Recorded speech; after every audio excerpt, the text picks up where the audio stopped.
Lawyers are special people. We know that. It goes without saying. But there is something particularly unique about business litigators who wrestle with and take to trial some of the most complex disputes in which often everything is on the line. And whether it be bet the business or bet the life savings, the stakes are high, the clients are invested, and the subject matter is sophisticated. So how do they do it? Please welcome retired Federal District Court Judge Victoria Roberts and renowned business litigators Bill Winsten and Ian Williamson to the stage for a moderated discussion on the topic of what makes the business litigator unique.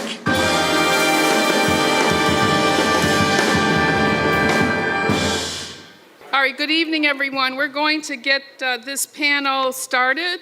What makes business litigation unique among lawyers? I want to welcome you. I'm Judge Victoria Roberts, retired from the Eastern District of Michigan.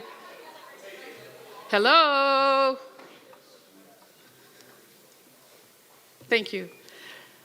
I used to have a gavel, and I could do that and bring everybody to order. But so I retired from the Eastern District of Michigan bench a couple of years ago after 25 years, practiced for about 23 before that, and I now am a mediator and arbitrator through JAMS. And I want to introduce this panel here. Bill Winsten and Ian Williamson. Bill is someone who actually practiced in front of me when I was on the bench, and so I can attest firsthand to his wonderful skills as a business litigator. And Ian Williamson, I didn't have that pleasure, but I know you by reputation and equally skilled as a business litigator. I know the two of them have cases against one another, and as a tribute to both of them, I can say that now that Bill himself has branched out into the area of mediation, Ian actually brings his cases to Bill to resolve them for him. So tremendous respect between these panelists, and please just give them a round of applause before we get underway. So the first thing that we want to talk about is who or what is the business litigator? And let's talk about the things that make the business litigator unique among lawyers. My first question, what does the phrase business litigator mean to you? And how is that role different from what most people picture when they think of a trial lawyer? Either one of you can start. Sure, I'll jump in on this one, and then Bill can correct me after I'm finished. Business litigators, I think that there are certain characteristics that I've seen in a lot of the people that I've really respected that I've come up against in the field, both as opposing counsel and also counsel I've worked with. And these characteristics are people are curious, they're interested in learning about different industries, about different business activity, they're interested in discerning motivations and the needs of the parties in a case. You got to be a quick study. You've got to be able to analyze industry-specific information very quickly, understand what it means, understand how it's important to your case. Pragmatic, if you really need to learn quickly doing business litigation to set aside your emotions. You got to be doing cost-benefit analyses constantly and encouraging your clients to do the same thing, and really being focused on solving the problem as opposed to just getting the win, because particularly in business litigation, I think these aren't necessarily always the same thing. Okay, thank you. Bill, want to add to that? Excellent problem solver here. So let me just emphasize some of the... You need your microphone.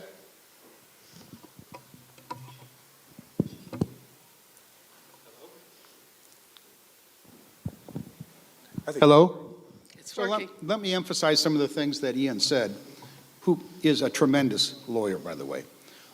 You need to understand, to be a successful business litigator, you need to understand how business is conducted, how different industries work, who has the leverage and how you can use it, how to read a financial statement, how different businesses are valued and what valuation methods are. And you need to be very creative in how you litigate. You need to find ways to change the dynamic and give the other side an unanticipated downside.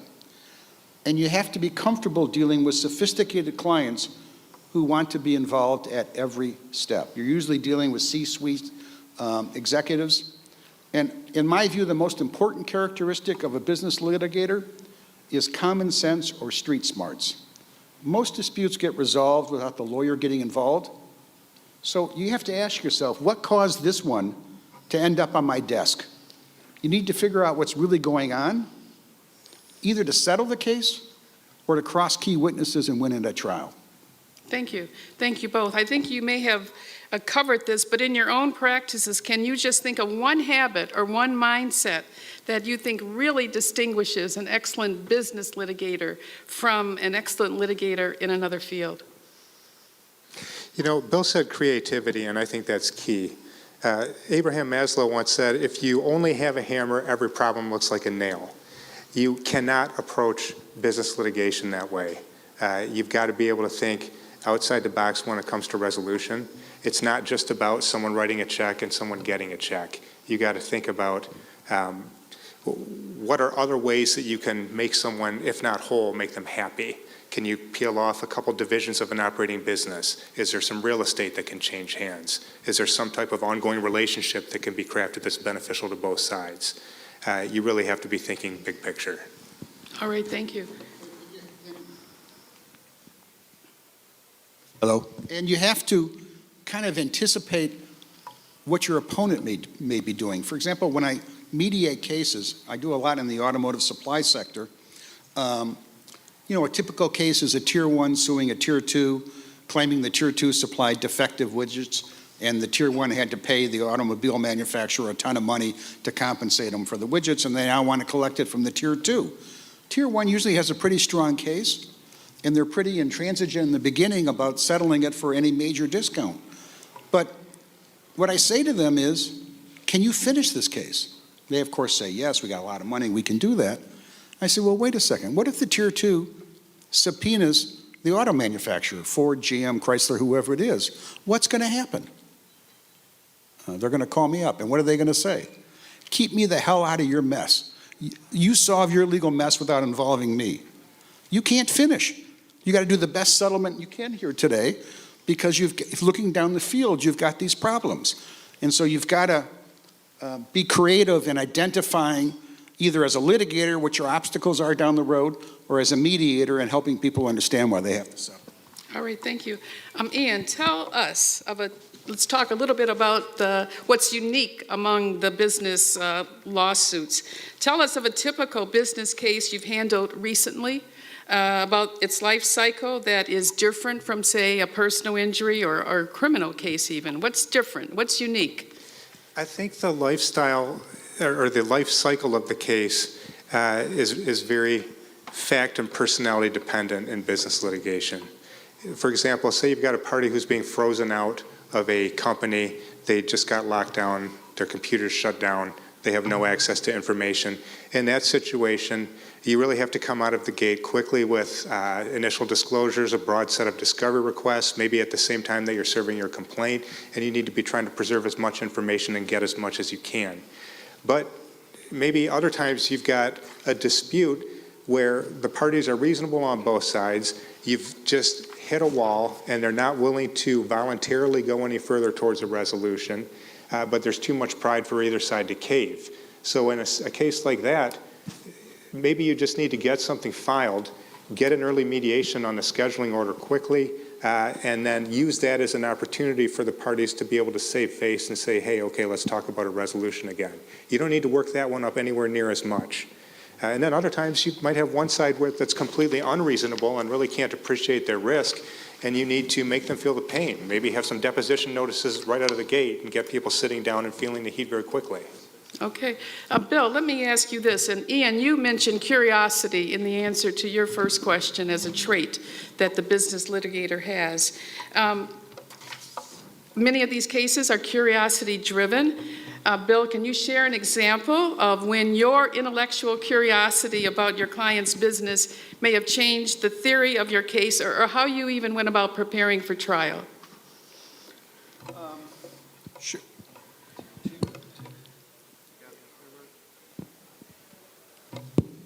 Well, let me give you an example of how you can change the dynamic by kind of thinking through what's going on. This is an example from a case I handled a few years back. My client had a deal to share 50-50 in Indian tribes, $75 million settlement with two of the Detroit casinos. The $75 million was being paid in installment over 20 years. The tribe then quit paying my client its 50%, and we sued in Wayne County. I needed to change the dynamic as the tribe only had an upside. They were already getting 50%, and the issue is whether they were going to be able to keep my 50%. But they didn't have a downside. So I needed to change that dynamic. So I took the deposition of the chief of the tribe. And during the first break, pre-planned, I said to the chief and the tribe's lawyer that I didn't get why they were taking the risk of putting their own 50% at risk in the litigation. That got the chief's attention. Then I said, I do get why you're trying to get our 50%. I understand why you're doing that. But what are the members of your tribe going to say when they find out the tribe's no longer going to get its 50%? Now I really had their attention. I explained that when we won the lawsuit, because it was an installment contract, our installments would get accelerated due to their breach, and we would get paid our $37.5 million before they got the next dime. And the tribe would get nothing for years. And then what are the members of the tribe going to say when they find out they lost their 50%? Well, that really changed the dynamic. About a week or two later, I got a first settlement offer from the other side, offering us 90%. All right. Excellent. Ian, you want to answer that one, or shall we move on? Sure, I'll just give a quick example. In these cases, you really need to be able to shift quickly and understand that there are multiple roads to get to the same destination. I had a case involving a breach of contract, simple breach of contract claim about a lease, where there was a section of the lease that promised my clients a very substantial amount of electrical power. They were crypto miners. And as discovery shook out, it became clear that it actually never would have even been possible to supply that amount of power in the case, setting up a defense on the other side that there was impossibility and we should be relieved of our contractual liability. We had to shift quickly to focus in on a fraud claim and focus on facts that suggested that the landlord knew or should have known that there was never any opportunity to supply that much power. We had to see where to pivot. We had to make that pivot quickly and smoothly to keep the pressure on, and that's ultimately what led the case to settlement. All right. So let's talk a little bit about the special expertise that is required as a business litigator.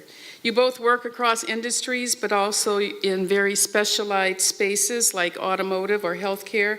How does industry context shape what you do as business litigators, and what makes that different from other types of litigation?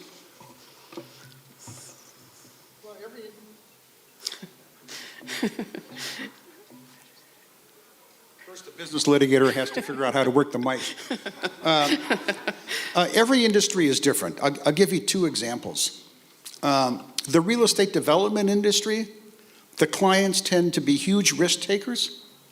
They're a bit of cowboys and cowgirls, and they love to go to trial because, on the other hand, the auto supply industry is full of very conservative people, very document-oriented, and not risk takers.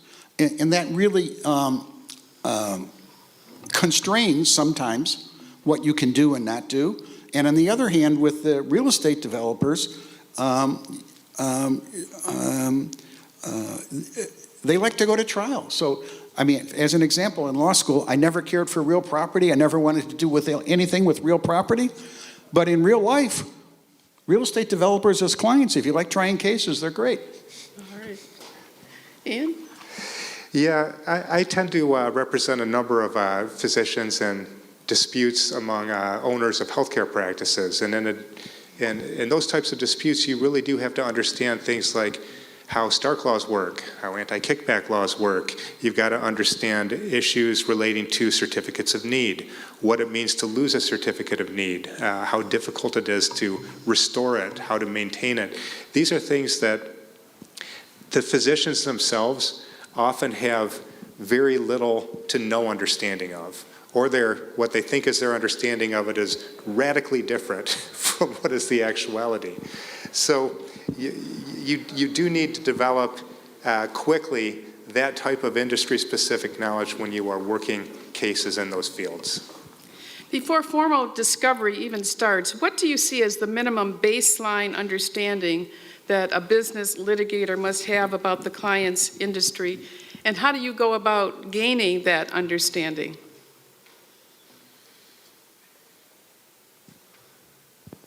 You ask the client.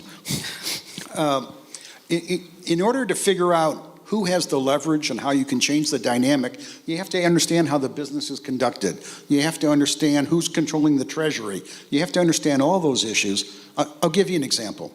If, let's say somebody's suing the defendant for millions of dollars of harm they claim the defendant caused them. Well, there's all kinds of discovery opportunities to show if they've been acting consistent with that. What if they told their CPA? What if they told their banker? Did they tell their banker they suffered millions of dollars of harm? Probably not. So you probably have them concealing this or not disclosing this to a lot of people. Have they told their investors? All of that. A lot of these things are a better bullet in the gun than a bullet fired, but these are things that can help you settle the case at the front end. And along those lines, I'm sure Ian probably does the same thing. But early on in the case, with whatever limited information I have, I try to give the client an assessment of what their chances are. It's obviously with a huge asterisk, but you can make some judgments. Is this something we want to see through to the end? Is this something you want to settle at the front end because, you know, you got some real warts here? But I try to make that decision early on. So historically, I've settled more cases than most at the front end and tried more cases than most at the back end. But you can't make those decisions without understanding the industry. Thank you. That's a very nice segue into our next topic, which is to settle or to not settle. And I think, Bill, I think you mentioned in our preparation that the failure or the inability of lawyers to pick up the phone and talk settlement, as we did back in the day, can chill settlement discussions, and that there is such a heavy reliance now on mediators. In business litigation, what makes opening a settlement dialogue uniquely challenging compared to other practice areas? And Ian, you could start. Sure. I think in business disputes in particular, I don't really view a settlement overture early in the case as a sign of weakness, and I think it's less likely that business litigators do. Ultimately, we're here to solve a problem. Again, while sometimes solving that problem means winning either at trial or through summary disposition, a lot of the clients we work with tend to be more risk averse than that. They want to have certainty as to what the outcome is going to be. They want to know how much it's going to cost. They don't want to overspend to get there. So I have no issue raising it quickly, and I have, you know, and if the other side raises it quickly, I often caution my clients, don't assume that they're going to cave and give you everything you want just because they raise the prospect of settlement. We're all here to try to get something done first and foremost. All right, Bill? When I started practicing 47 years ago, there were very, very few mediations. 99% of cases that settled were lawyers talking to each other and working it out. The internet and email has really caused people to send emails as opposed to picking up the phone and talking to people. 99% of cases settle. You need to have a relationship with opposing counsel. You need to start talking to them. But when I mediate cases, I find to my amazement that there's never been a settlement discussion, and each side has no clue what the other side wants. They're going and spending large sums of money in litigation without first testing the waters. It makes no sense. Their clients are in the business of risk assessment and risk management and efficiently managing the litigation. So you ought to call up the other, say you're a defendant, you ought to call up the other side, you know, after you get served. You know, maybe you're asking for an extension or something. But then say, look, you know, what are you really looking for here? If it's $1, we probably can settle it. If it's $2, maybe not. But we should probably have that discussion before we go spend a boatload of money. It's easy to do that. It doesn't show a sign of weakness. And candidly, the better the lawyer, the more likely they're going to have that discussion at the front end. And a lot of lawyers stand behind the view that settlement discussions early is a sign of weakness, so they have no choice but to go get a large fee in discovery. Business clients often say that they want a business resolution to a matter that has ended up in litigation. How do you decide when you're going to raise that with your client? Where is the opening to ask them, to tell them to do it early rather than later after discovery has gotten underway? I think it's in the client intake meeting, frankly. You should be talking about what would it take for what would it take for a palatable resolution for you that would make it okay for you to move forward with your life? If you're a plaintiff, what do you need to get? What's the thing you need to have? If you're a defendant, what's the thing that you are willing to give up in order to just move forward? If I am in a client intake meeting with a client who is not willing to have at least a somewhat candid discussion with me about those issues from the outset, that tells me something about what it's going to be like to represent that client going forward in the case. All right. So business cases often involve teams and experts and a lot of math and valuation work. When do you decide that you need a full team, co-counsel, experts, internal client personnel versus handling a matter by yourself? Or do you even do that these days? Well, the world has changed and teams are all in vogue now. But candidly, if you're the lead trial lawyer, you can't outsource knowing the facts. You just can't do that. You have to understand it. You have to roll up your sleeves. You can get help, but you can't outsource learning the facts. So, you add people. If you need lower hourly rates to do some of the stuff, you add people if you need specialized expertise. I need an environmental lawyer. I need a tax lawyer, that kind of thing. And on experts, I'm going to overstate this, but generally speaking, you can't outsource to an expert what their job is necessarily. You have to have a sense of what you want that expert to be testifying to and how they fit in, and you have to understand what they're doing. Some people hire experts and they never understand what the expert's doing. That's nuts. Yeah, I agree 100%. If you're going to be a business litigator and have any real understanding of what you're doing, if you don't understand the financial aspect of it, you're doing yourself and your clients a disservice. You should have a treatise by Shannon Pratt somewhere in your office on valuations. You should be sitting down with your expert when you're working with one and going through the financial statements. You should be going through them with your client, reading the footnotes, understanding when something looks a little bit off, when something seems questionable. If you can't go through and find those red flags or those questionable entries, you're not going to be as effective. And if I just may add, you don't necessarily need to have come to being a lawyer with a business background. I never took a business class in undergrad in law school. Any business class that was required, I took pass-fail if I could, because I was never going to do business-related law. But you can pick this stuff up if you have an interest and a curiosity. But you've got to have that, and you've got to be able to try to figure out what's going on, and you have to kind of enjoy understanding businesses. Sure. Agreed. So you both now have the benefit of many years of practice as business litigators, both with your same firm that you started with at the beginning of your career. So looking back at how your practices developed, what do you wish law school had done differently to prepare you to be a business litigator as opposed to a generalist? And if you could design a law school curriculum for the business litigator, what would that look like? Honestly, I think a lot of the classes are there. You've got to make the choice to take them. You've got to take corporations. You've got to take agency of partnership. You've got to take secured transactions, bankruptcy. If you elect not to learn that stuff in law school, you're going to be at a disadvantage out of the gate compared to the people who did learn it in law school. I want to spend a few moments just talking about taking the case and assessing the case. So when a potential business case first comes to you, what are the first questions you ask to decide whether to take it, and how do those questions reflect the fact that you're a business litigator and not a generalist? Bill?